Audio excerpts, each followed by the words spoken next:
Hello and welcome to the CDO Magazine interview series. I'm Phil Andriyevsky, Financial Services, AI, and Data Leader at EY. Today, I've got the pleasure of speaking with Harrison Williams, Head of Data Platforms, Standard, Governance, and Analytics at Citi. Hello, Phil. Thank you for having me today. I'm looking forward to our conversation. Likewise, can you share a little bit more about what your data modernization journey and tech modernization journey has been like in order to get to where you are today and what it may look like in the future? Yeah, absolutely. And simply put, our journey, our modernization journey, is focused where we can make the most material difference across our businesses and even within our data estate. But it's all about making that data work for us across those 95 countries in a more effective and efficient way. I don't know if you're aware, the Citi moves $5 trillion worth of money movement a day between our global clients. And think about that. That's all ones and zeros running over a wire, right? Like, we're moving information and adjusting balances, where needed. And so, in that way, you can say like services is a data-driven business. It is what we do. It is the act of transacting means updating data, on both sides of that transaction, so to speak. So for us, where we want to modernize is in the areas where we can make the most improved difference for our businesses and for our clients, whether that's in payments, whether that's in liquidity management, whether that's in broker services. We have a big investor and issuer business as well.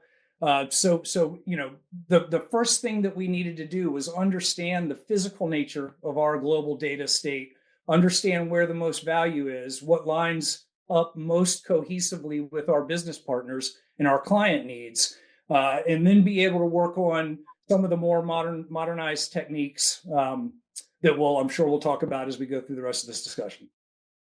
Well, Harrison, modernization is a loaded word, right? It means a lot to a lot of people. But can you share a little bit about what it means to you and Citi, and what was the forcing event where you guys started deploying capital around it? Yeah, sure. It is. I recognize that it's a buzzword. I hear it internally and externally quite often. I will tell you, it's very real for us. Citi has had, being that we're nearly a 200-year-old institution where we've had systems around for a long time, it's important that we get the management of that data correct. And what we learned, like other companies do, is as your estate grows, this cannot be a manual sneaker brigade type of activity. You need to be smart about the capabilities you build that allows you to more responsibly publish, manage, find, or use data within your organization. And this is effectively where we said, look, we can see 100+ years of bespoke point-to-point integrations, and that the total cost of ownership in that mindset gets a bit high, and frankly is harder to govern and manage. And so for us, it was about, okay, what are the patterns in these behaviors that are most important for us to embrace? What are the investments that we need to make to enable a broader group of people to execute on their data agenda? And how do we do it in such a way that our data is compliant with policy prior to it getting into the hands of our consumers and being used for a business need? And so, for us, it was about, look, we spend a lot of money to keep all of our legacy pipelines and activities in place. We want to make those more efficient. We want to reduce the amount of human touch point or overhead involved in those things. And, coming up with a data modernization program was the thing that was going to trigger those efficiencies and that better, well-managed oversight ability that we want to have as a business. And so, we set out and talked a little bit about it, when I first arrived, kind of doing the walkabout with the business leaders and our clients to understand the opportunities we had ahead of us. Once we sort of understood that and understood where we wanted to modernize, we had to define a program. We had to build a strategy, frankly, and define a program. That program for us has 4 work streams in it. These things they'll probably resonate with your other readers. We focus on data standards. We focus on self-service enablement. We focused on automated data governance capabilities and on cloud adoption. And it's probably not hard for you to imagine why those things are important for us. When you have products that operate over so many countries, having a common global language, data standards for them is important. Understanding your dictionaries and your attributes and your standards around both the element and structure are important. Self-service enablement is an operating model play for us. It's about moving from what I would call a centralized data team construct, where one group of people tend to do the majority of the data work for an organization, moving from that to more of a producer consumer model. I think the industry started evolving a number of years back to say that central team is a broker between producers, people who own systems that generate data every day we transact, and consumers, people who want to get their hands on that information to make informed business decisions. The industry was challenging whether that broker model was really the most efficient, effective way to operate, meaning that middleman, which is effectively what it is, and that's my team. We're not best positioned to understand the nuances of all the systems that generate data every day. We're certainly not best positioned to keep up with the day-to-day changing needs of a business. And we knew that if we adjusted the operating model, we would become more effective at those things. So, like many companies out there, like many North Star data companies, we're opening the aperture on the number of people who can do data work safely and securely across the team by investing in the platform that gives them the capabilities they need and adjusting the roles and responsibilities to be more explicit about, if you're a producer, this is your responsibilities, largely around documenting your data, whatever data you publish, making sure we understand your schemas, the lineage, understanding the DQ execution that happens over top of that, either on the wire or at rest. So it's, there's certainly the platform mindset that says, look, we're going to take bespoke, point to point, hundreds of interfaces, and we're going to collapse them into a set of known target state patterns, deliver the platform that enforces that pattern, and then be able to, open up to more people doing their own data work across the business. Sorry about that, Phil. I had a phone call come in. But effectively, it's a large transformation for us in modernization activity. It's operating model, it's technology investment. What I've said to our business is we want to be a business who understands 5 things about our entire data estate, and we don't necessarily want to have a meeting to get to the answers. We want observability here. Where do we create and store data? Who owns it? Is there anything sensitive in it that requires additional oversight or governance? Where do we send it across the company, and who is using it?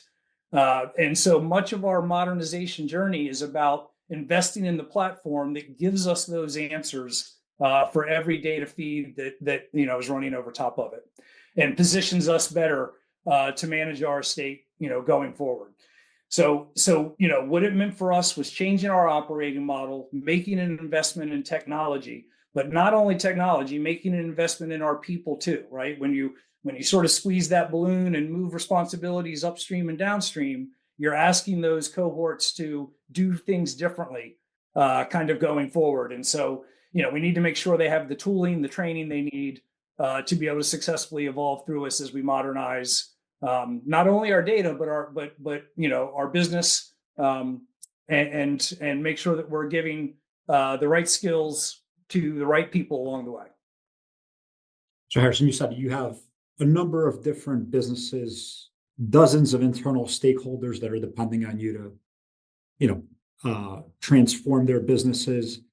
But modernizing data is not just a technology lift. You've got multiple partners, multiple stakeholders, and your data is intertwined, right? It's not neatly allocated across business.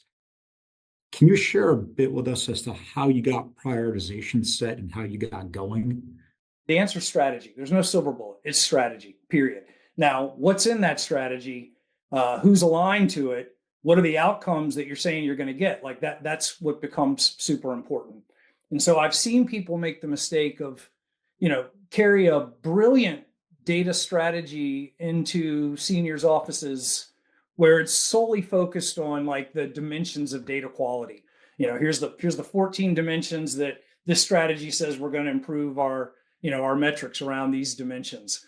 That never goes over well, right? Like our senior executives are very busy. They likely didn't grow up, in a data, practitioner sort of role. The language is difficult for them. It's a little foreign. The concepts aren't always, understood at the same depth.